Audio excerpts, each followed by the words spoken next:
Hey, my name's Gwen. I am currently an F3 doctor. I've just finished a 9-month contract at King's, working as a neurosurgery junior clinical fellow, which means I'm basically a neurosurgery SHO, which was amazing because I got to do operations, I got to clerk in acute patients, deal with ward stuff, so it's pretty cool. And I'm just about to start a job at the Royal London Hospital as the neurosurgery educational fellow, which means my focus will be on education, teaching, things like that. I'm also a trustee of Brainbook, which is the first neurosurgical charity in the country dedicated to neurosurgical outreach for patients, the public, their family, medical students, junior doctors. You know, we really focus on trying to get neurosurgery out there, making it a bit less scary for everybody involved. Hey, Makinah, we were just introducing ourselves. Yeah. So that's me. Yeah. Call me Gwen. And it's Jigi. Perfect for intros. Abbey, do you want to introduce yourself, or would you like me to introduce you? I'll introduce myself, yeah. So hi, I'm Abbey. I'm currently just about to go into my final year at University of Leeds Medical School. I'm one of the university reps for NANSIG, which is the big society for people who are interested in neurology and neurosurgery for both students and junior doctors. And I'm the president of our neurological society at Leeds. So yeah, that's me.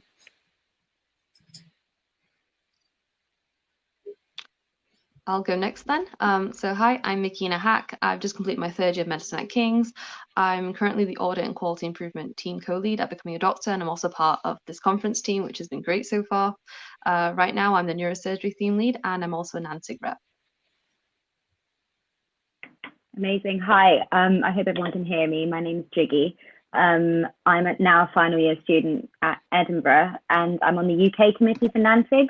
So there's kind of a theme going on. But I'm on the UK committee. I kind of deal with all the social media and website stuff. And I've been involved in a lot of research with them. And yeah, I'm also interested in doing neurosurgery in the future.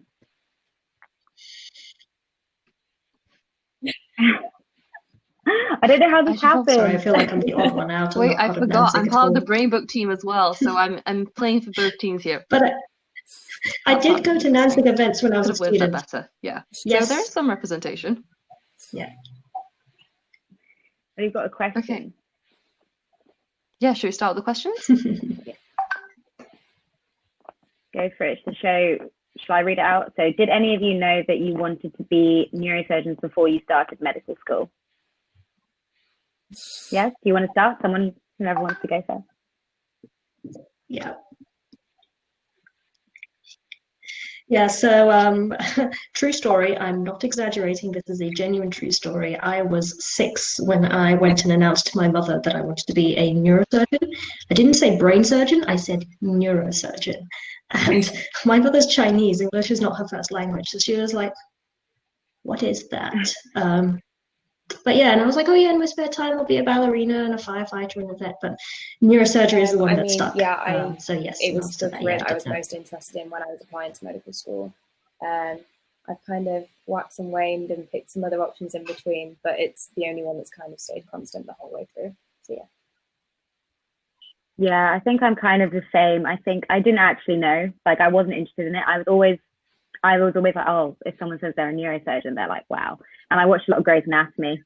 So I personally love the neurosurgeon in Grey's Anatomy. Yeah. Oh, God. That takes me back. Let's see. I had no idea, to be honest. I was just so focused on just getting into medicine at that point, to the point where I think I was a little bit too obsessed with getting into medical school. And I had to actively do stuff to prevent myself from loving medicine even more. And one of those things was I wouldn't look at any specialties because I was like, if I pick one, God forbid, I'm going to be absolutely heartbroken if I can't even make the first step. So I chose not to. That being said, I have friends who entered medical school knowing they wanted to go into neurosurgery, they wanted to be cardiothoracic surgeons, some already knew they wanted to be GPs, and that has different pros and cons with it. But for me personally, I didn't know. However, I found out quite quickly I liked neurosurgery once I entered medical school. I don't think it makes a big difference in the grand scheme of things. Within medical school, you change your mind so many times.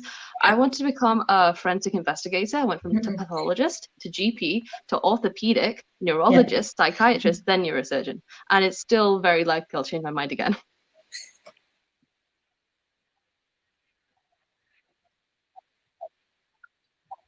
Yeah, it's okay to change your mind halfway through. It's okay to change your mind in F1 and F2. Your experiences once you're in medical school. There's always a way around it. Personally, I had a bad experience on orthopedics. And so I don't know if I could look at it, maybe doing it in the future, but it like totally changes your views on things. And like you'll see different parts of the job that you do and don't like. So I wouldn't worry too much about being set in stone on one thing when you go in. So if you're interested in like the subject, definitely keep that interest. Yeah, I'd say that as well, and just make sure you're not pigeonholing yourself too early, like pursue an interest, but be open to other things, because the things that I'd like to have completely surprised me, and the things that I'd like to show interest in. So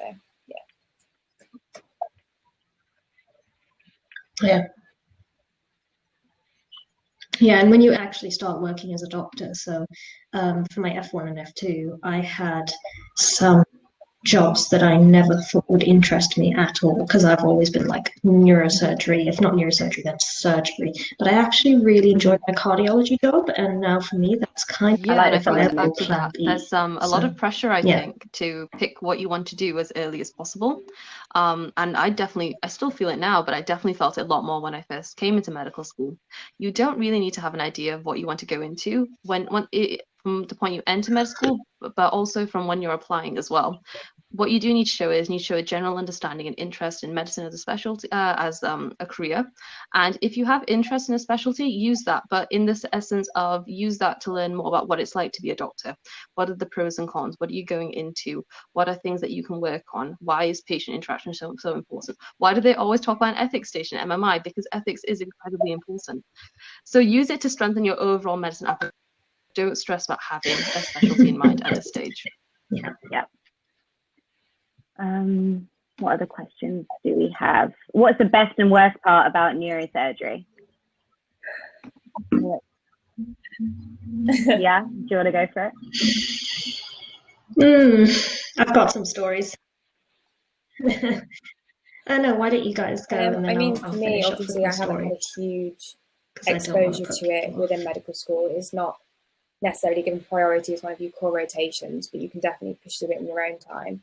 I think the best thing about it is the massive variety in what they can do. So I think a lot of people think it's purely brain tumours, but if you get to know any neurosurgery, there is the longest list in the world of what they can operate on. And if you look at the life-changing effects it can have in terms of quality of life, in some of those, it's just, for me, I find the brain and nerves most interesting, and being able to actively, surgically make a difference, I think you get a quicker result than in something like neurology, where you are doing trial and error with drugs a lot of the time. So I think that's the main thing that appeals to it for me.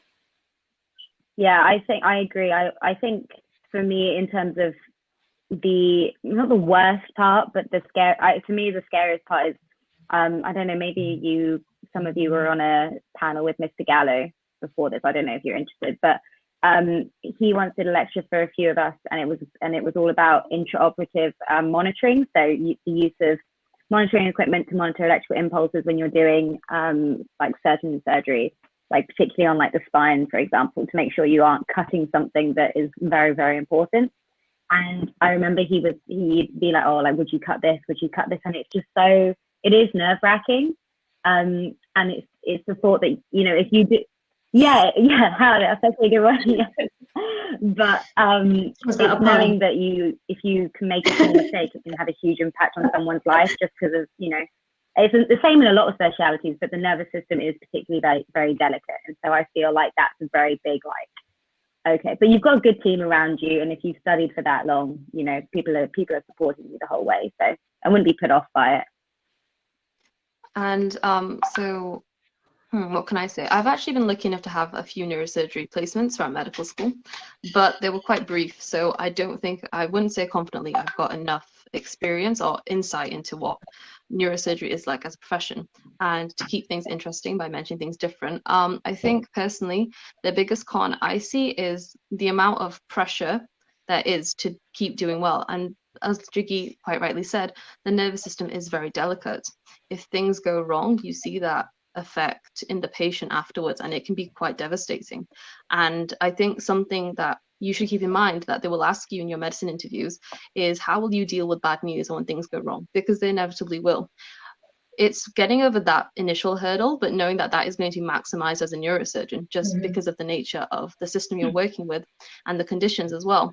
There's not always going to be good news, and sometimes you can run into a bad spell where it just feels like you're seeing patients who you can't help.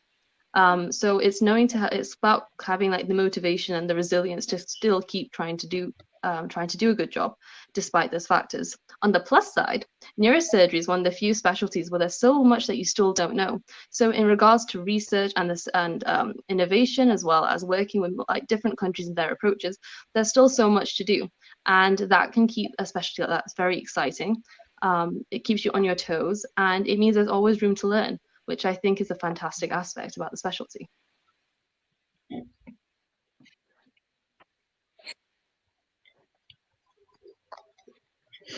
Right, so my turn. So obviously I've been doing neurosurgery for the past 9 months, so I have, I've really got to experience the best and the worst sides of neurosurgery that can offer you. So I'll start with the worst because I want to finish with like a nice heartwarming story.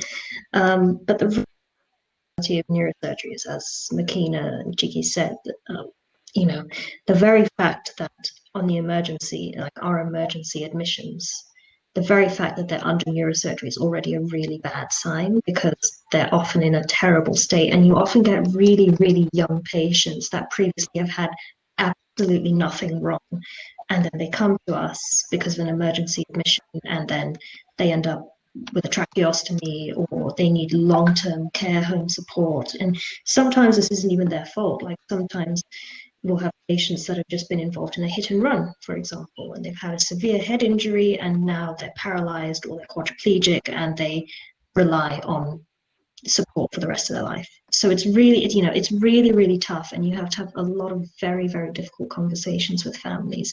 And sometimes it can hit you quite close to home, like if you've known anybody who's been in an RTA or anything like that. And sometimes there's very, very little improvement that you can do by intervening. And sometimes you have to have the frank conversation of, just because we can do something doesn't mean we should, because will it actually make a difference to their quality of life? Usually it's no. And the risk of actually going through surgery will outweigh the benefits that surgery might give you. So, those are some of the worst aspects. And then, of course, you've got the whole long working hours, difficult studying conditions, things like that. But for me personally, one of the worst elements is having to have that conversation with the families. Like long working hours is the same for any surgical specialty, really. But in terms of the best things, you can really make a big difference to families. Like, yes, maybe their quality of life might be slightly worse, but usually they're still extremely grateful for giving them feeling back in their little finger. A lot of the time patients are extremely happy for that. And I had a very, very rewarding experience once where I was on call. I clerked in a patient who had a bleed on one side of his brain. Now, this gentleman was a university professor, so he's a lecturer, and speech is very, very important to him. But his bleed was on the left side of the brain, which controls your speech. So he was paralyzed on the right side and he couldn't talk properly. So we took him to theatre. I got to operate and I got to take out this bleed that was on his brain. And an hour after waking up, his speech was perfectly fluent and he could use his right side again. So that was incredibly rewarding, and it was really good for me to be able to see this guy from start to finish. So you can make a really, really big difference.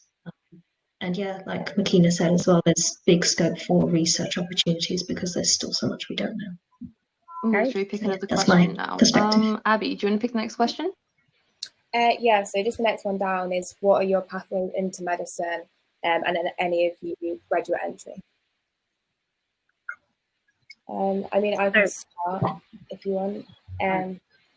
I'm not a graduate. I came in straight from sixth form, but I applied to Leeds, Bristol, Edinburgh and Newcastle for my application, mainly just for sort of a strategic application. I looked at people that took different entry examinations, so 3 of them took UK CAT, the other one took BMAT. I looked at ones that took MMIs, one that took a board interview, and one that took no interview at all, just because I was really worried about my work, where my weaknesses would lie. So in terms of trying to maximise the points you can get or find one university that you can definitely get an offer for, I just really researched into their application advice and looked at where my strengths would be best and tried to create as much of a level playing field as I could for myself, just, yeah, to give the best chance of getting in, I suppose. I'm not sure if either of you two are graduate entry or have any other advice. No, mine was straight in from sixth form. Like, I didn't take a gap year. Like, I went full in and applied. I mean, all of mine were interviews. I applied to one biomed at Imperial, and I did do the Cambridge interview. Cambridge was the only one I didn't get because I gave the worst interview of my life. But we moved, and Edinburgh actually was where I am now, is the only one that didn't interview. So we were based purely on our numbers and our stats and our UK CAT, and that's where I ultimately chose to go, was Edinburgh. So, yeah.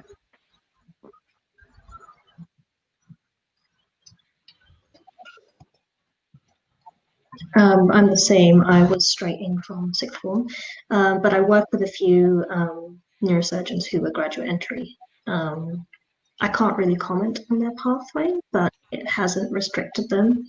If anything, it's helped them because they've had more life experience. They understand how to critically appraise papers, how to write papers, things like that, because academia is another important aspect of neurosurgery.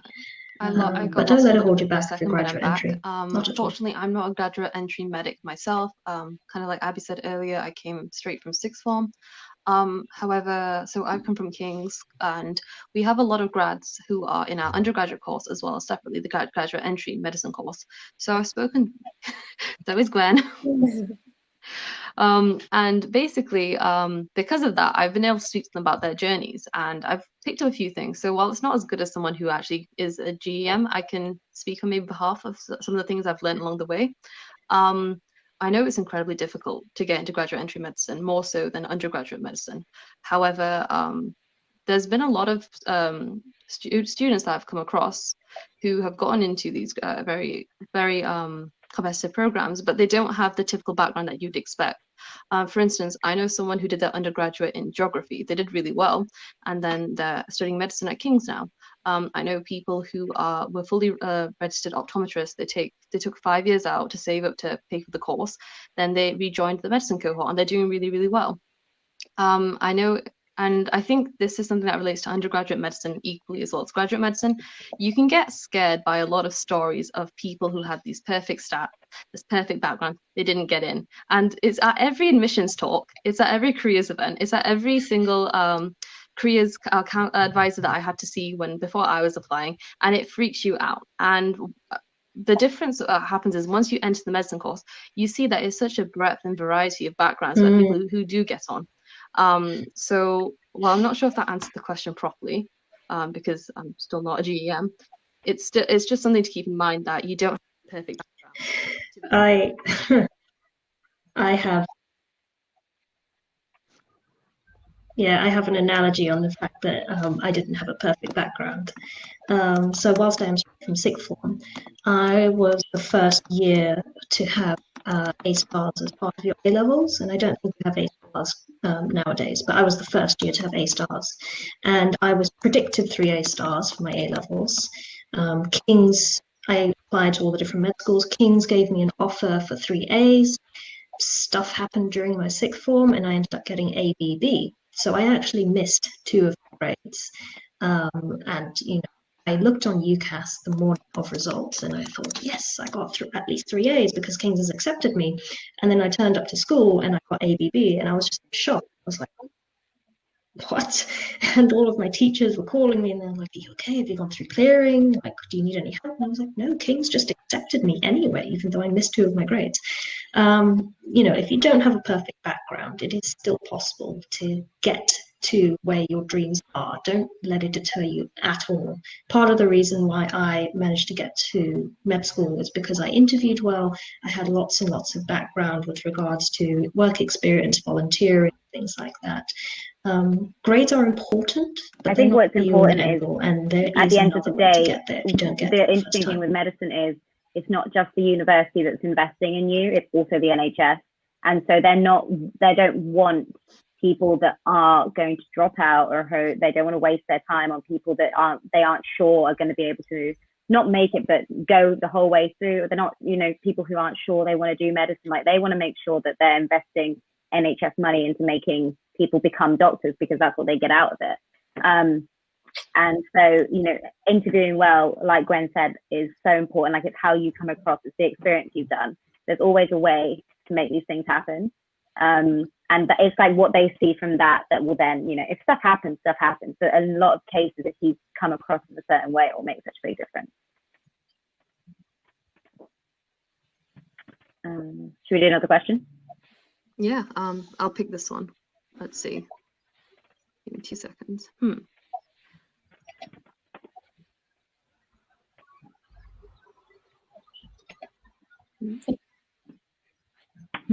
Also, Isabel, Derek Shepherd.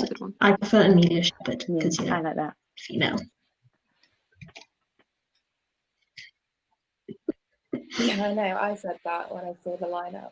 I love the fact it was that we really have an interesting to all-female panel. because we published, I don't think, we published in recently for NANSIG in the Lancet Neurology, and it was a correspondence on how social media could be used to address the gender gap in neurosurgery. And I might pop it in the chat for people who want to look at it, because it's shocking. Like, in Edinburgh, there was 1 female consultant neurosurgeon. Like, none in Leeds, like 0. It's awful. I'll pop it in the chat now for people. But yeah, I like this panel.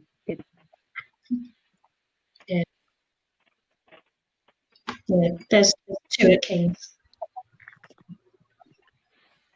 Yes. Makinah, have you decided what our next question is? I like this one.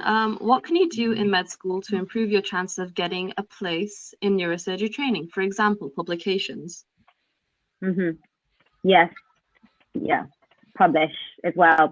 I think, you don't have to publish to get into it's just not like that. But it's like the same with any job, I feel. It's how you can make yourself look more competitive compared to the other people that are also applying. So some people that apply, like even before neurosurgical speciality training, they'll go off and do a PhD, so, and then that will make them look more competitive when they're entering into training. So it's not necessary, but I think it kind of is, if that makes sense. Like, it's an unwritten, have some stuff published, I think, at least. I don't know if I'm wrong on that. I like how I called the fact that I knew I was going to get logged out, and it's because I accidentally clicked refresh. So I apologize. Yeah, because you were like that, Gwen, because I was also like looking at like the recent statistics, and I was looking at, for example, even the neurosurgery registrars, like there's not enough, or like, at the highest level, then there's not enough consultant posts. A lot of them don't even get into consultant posts now. And so there's so many, and the numbers of F2s going into speciality training has gone down significantly. So, I mean, neurosurgery is one of the most competitive ones. Do you think it's not needed to? What do you think? Yes. Sorry. Yeah, no, sorry. My internet died off. Like, publications are definitely needed, but I wouldn't freak out if you don't have publications, because there are other ways to. So when you apply for neurosurgery, there's a white box application, and there are certain points. It's like applying for med school or applying for foundation. There are certain points that you get for applying for the things, and I personally don't have that many publications. Like, I think everybody else on this panel has more publications than I do right now, because these opportunities just. Oh, you're frozen. people are frozen. Because these opportunities weren't there, and I didn't get an opportunity to create. Oh, sorry, no, you froze for a bit. I couldn't hear you. No, you're fine. Keep going. Sorry? Sorry, what was that? Oh, okay. Yeah, like, you have some people who are really intimidating and they have hundreds of publications, and that can be really off-putting if you're thinking, oh gosh, this person has loads of publications, they're definitely going to get the job and I'm not. So in my round of applications, there are 21 jobs across England, Wales, Scotland, and Northern Ireland. 21 jobs. That's it. And there's, oh, sorry, Donna, and there's like, I don't know, maybe 200-300 applicants. But just because someone has loads of publications doesn't mean they interview well. So if you don't have publications, you can boost your CV, you can boost your profile in other ways. You can, actually, as part of Brainbook, we've actually made a few videos on what you can do in med school to help boost your application. And also we've made a video on the timeline of becoming a neurosurgeon and different ways of getting into there. So I'll just post them on the chat if that's okay. Shameless self-promotion. But yeah, there are other ways. There are other ways to make yourself more attractive as an applicant. You can look at audits, you can get loads and loads of exposure, like shadowing exposure, because there's a section on the form to prove evidence of commitment to specialty. Yes, Isabel, that one. So that's one of them.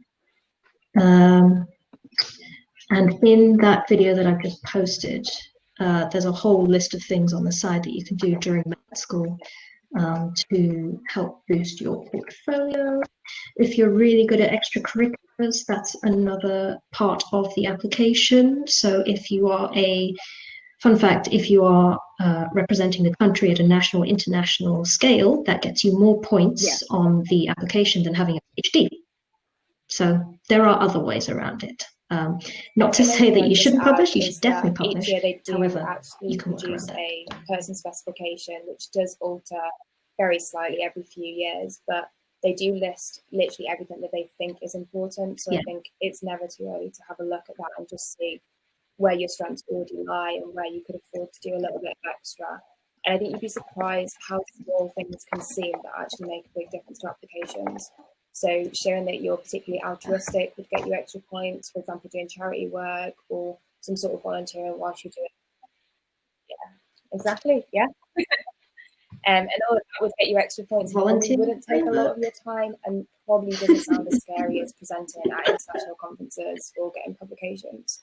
So I think just being really clever with where you can increase your points quite easily, you'll probably pick up more points than just aiming for one big shot that might be a long shot just for one lot of big points. So definitely just take a look both med school and neurosurgery for that sort of thing. And I think maybe to add to that, neurosurgery is competitive and it seems absolutely terrifying when you want to approach it, especially the second you enter medical school. I actually went to my first neurosurgery conference when I was a first year. It was my first medical student conference I ever went to.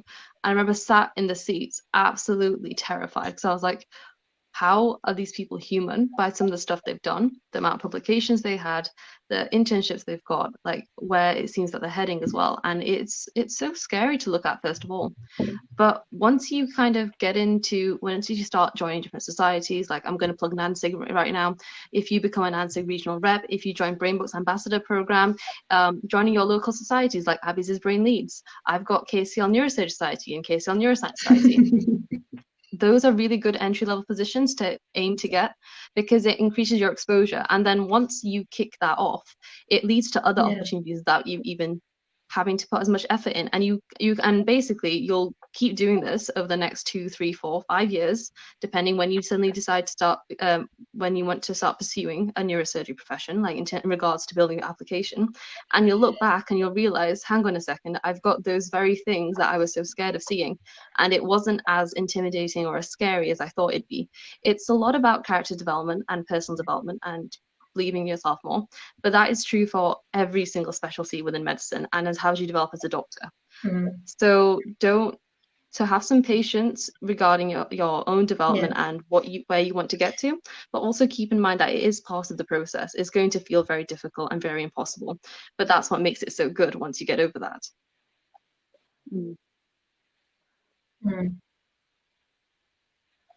Yeah. Can I add to that, Makinah? There is a section on the neurosurgery application form for demonstration of management and leadership. And if neurosurgery societies don't exist at university, be proactive. Create them. Like being proactive there you go. is like That's a point for only way management you and leadership. be competitive. Actually, probably doesn't have a huge amount to do with publications. It's being proactive. It's the same in like applying to medicine. It's the same when you're applying for a neurosurgical job. You have had to be consistent. If you're consistent and you're proactive, you will be fine. Yeah.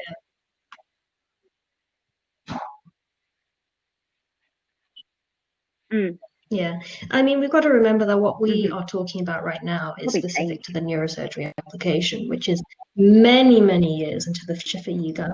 But a lot of this is also, yeah, exactly. A lot of this is also applicable to medical school. If you can show on your personal statement commitment to specialty, that you understand the pros and cons of being a doctor, that there is that horrible side of having to tell people that their relatives are dying. If you can show that you've had management and leadership experience even before med school, that's only going to be I also think even more impressive later it down doesn't the line. necessarily Hey, need I to did this be in before med school. neuroscience. It doesn't, because I did stem cells. Like, so I didn't even do neuroscience. But I do think intercalated degrees are a really good idea to think about as well, because it does give you a different level of exposure and it teaches you a different way to think, you know. So I would definitely be a pro. Yeah, I'm about to intercalate in biomedical engineering. I actually said no to my neuroscience offer, and that's because I think it's not actually looked down upon at all if you want to deviate a little bit from a set path, because you can develop a lot of different skills and experiences that you wouldn't have gotten otherwise. And if you want to be a neurosurgeon, you already know at this point, that's great. What I'd recommend is don't just focus on neurosurgery and close your mind to every other specialty. There is so much you can learn from other specialties. Every specialty has its own specific strengths and weaknesses that you may not see in neurosurgery as a whole. So I think the best thing to do, if you know very early on you want to be a neurosurgeon, definitely try to pick up on the strengths of other specialties, i.e. have the communication skills of a psychiatrist, have the understanding and be able to juggle many different types of presentations like a GP does, the understanding of children like see in pediatrics, all of that, and being able to read an x-ray like a radiologist, because those are hard. What I'm trying to say is that you don't have to deviate and you don't have to sit on a certain path and make sure everything you do is explicitly neuro related. I've actually been told by a few consultants before that they appreciate seeing something a little bit outside the box, because it shows that that person is open to different opportunities and has developed a wider skill set, which overall makes you a more balanced medical student and hopefully future doctor.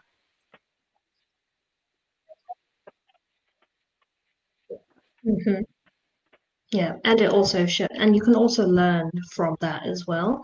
You know, like I did in my foundation jobs, I did respiratory and cardiology, and I've had a lot of neurosurgical patients who went downhill from a respiratory cardiology point of view, and I was the only person that knew how to deal with that, because all of the surgeons haven't done medicine for a long time. And I was actually like, you know what, even though I hated the fact that I was doing medicine, I've learned a lot from that and I can take a lot away from that. And it's good at interview to say, yes, I have done these things, I have learned from these things, but it has shown me that I still want to do neuro and I have properly excluded everything else, etc., etc.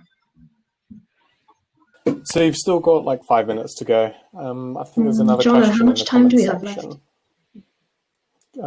But yeah, in 5 past is basically the cutoff. Okay. Yes. Okay. Yeah, I think there's a few questions in the comments section you haven't necessarily I just had a quick answer for the book recommendation one.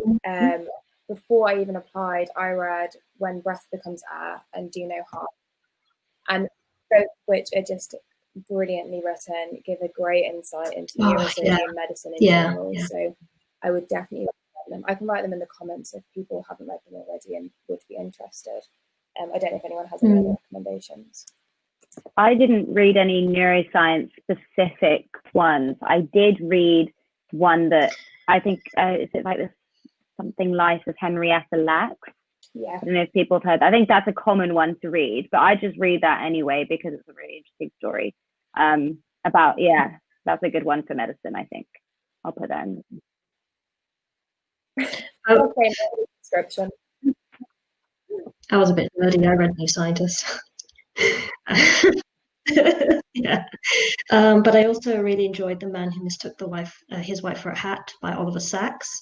That's looking more at neuropsychology, and it's really interesting because it can show you the sort of psychiatric and psychological things that happen when the brain goes wrong. Also, Being Human by Atul Gawande. A lot of focus these days is also going onto the human and holistic aspects of being a doctor. And you need to remember that you need to treat the patient, not the condition. Like, you need to look at the patient as a whole and think, what does this person want? And being human helps us remember that we are doctors and we're there to help our patients, not to help, the whatever neurosurgical condition is coming in front of us. Isabel, you had a few questions is it okay if I quickly answer this about the neurosurgery unit? Yeah. So there's only 30 units in England, Wales, Scotland, Northern Ireland. Personally, I did kind of pick my medical schools based on that. However, you do need to consider whether or not that's going to, like, you have to be clever about how you pick your medical schools. Like, if you've taken UK CAT, did you get a good UK CAT score? If so, then you can pick the medical schools that weight UK CAT very strongly. If you got a bad UK CAT score, which is fine, just apply to the med schools that don't take UK CAT. I think what I'm trying to say is, don't let that be your sole criteria for applying to that particular medical school, because there's always a way around that. Even if your hospital doesn't have a neurosurgery unit, there will be a partner unit. So, for example, King's, we accept neurosurgical patients from all of the hospitals all the way down to Margate, so all of the southeast of England. But if you go to King's College University, then you will get sent to King's as well as all of those other hospitals as placement, because usually your university will send you to a district general hospital, so a small rural hospital, as well as a city hospital, which will probably have a neurosurgeon. How many years does it roughly take to become a full neurosurgeon? So is that all in there? That's fine, yeah. I've got a video on that in there. Yeah. If you watch those two YouTube links I put in, one of them talks about the pathway to becoming a neurosurgeon. So it talks about if you want to go straight from med school and you want to go straight to CT1 and then go to the run through. It also talks about entering at ST3, so doing another specialty, and then after 2 years in that specialty you can enter in ST3.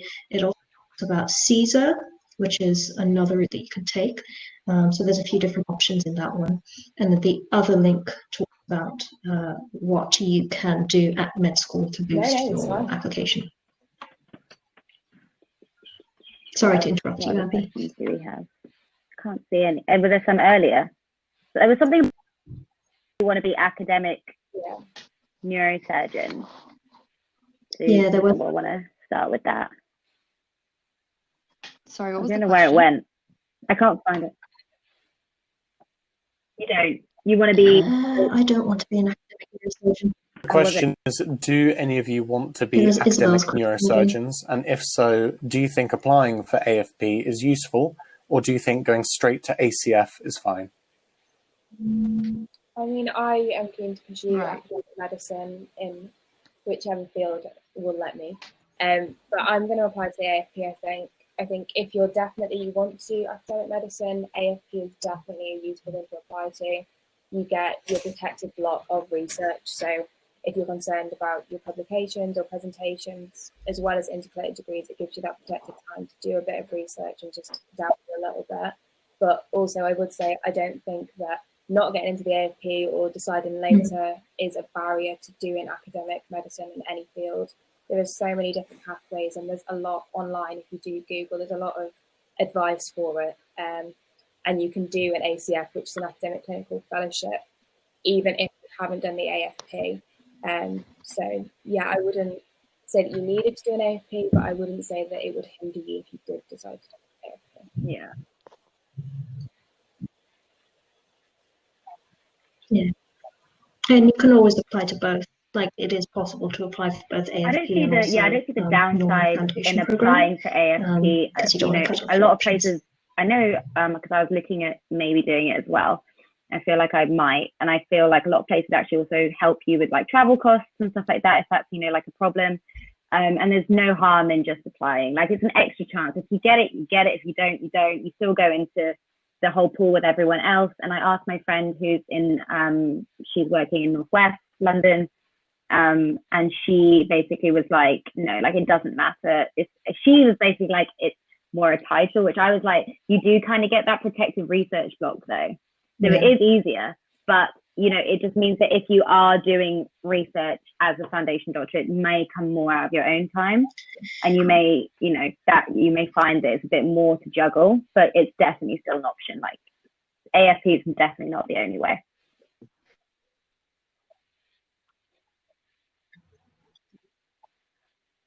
In terms of the actual white application form for neurosurgery ST1 entry, there is nothing to distinguish between AFP and normal foundation program at all.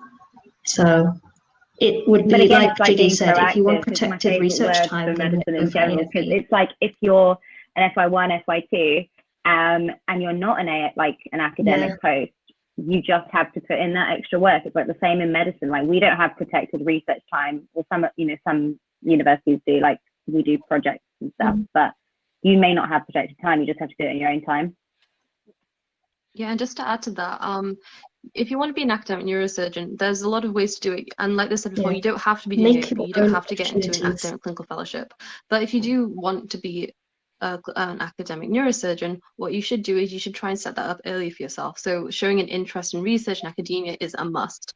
There's lots of ways to do that, and they're not as hard to get into as you think. Like, join a journal club, join your research society, start a research society, start a journal club, look at doing presentations, and start at low impact that are easier to be accepted, and then work it way up. So less the editor, then we've got correspondence, then we've got literature reviews, then we've got systematic reviews, then we've got full-blown clinical trials. Like, you can work your way up, and don't worry so much about publication. It's just the fact that you have that research experience, because to be perfectly honest, getting a publication is difficult. However, the research experience that you build up from that speaks volumes about your passion and your persistence within going into academia, and that is what I think can help set you apart from other applicants. I'm still speaking as a medical student. I don't have near any experience as the other three panelists, but that is what I've come to understand. Well, actually, maybe you do. I'm gonna have to cut you guys off, I'm afraid. Do you want to finish your point, and then finish your point, and then I can. Oh, okay. My point. Okay, actually, it's maybe a good point to end on. My F3, just because Isabel asked about F3 and I am an F3. Yeah, go for it. I'll be quick. Okay, is that okay, Jono? Yeah, sure. Okay, cool. So basically in F3, I just wanted to quickly mention that because it is a very, I personally find it a very, very good option if by the end of F2 you're a bit worried that you haven't got enough opportunities or you want to explore something else. So basically, when you apply for your specialty training, the application has to be handed in by the November of your F2. So that means that you'll only have been a doctor for about 14 months. And that's not a lot of time to get everything together if you haven't started early. So say, for example, if you decide halfway through F1, actually, I want to be a neurosurgeon, but you're worried that you don't have enough. What you can do is you can choose to apply and then do an F3 as well. And an F3 is basically a year where you choose what you want to do and you're not in special training.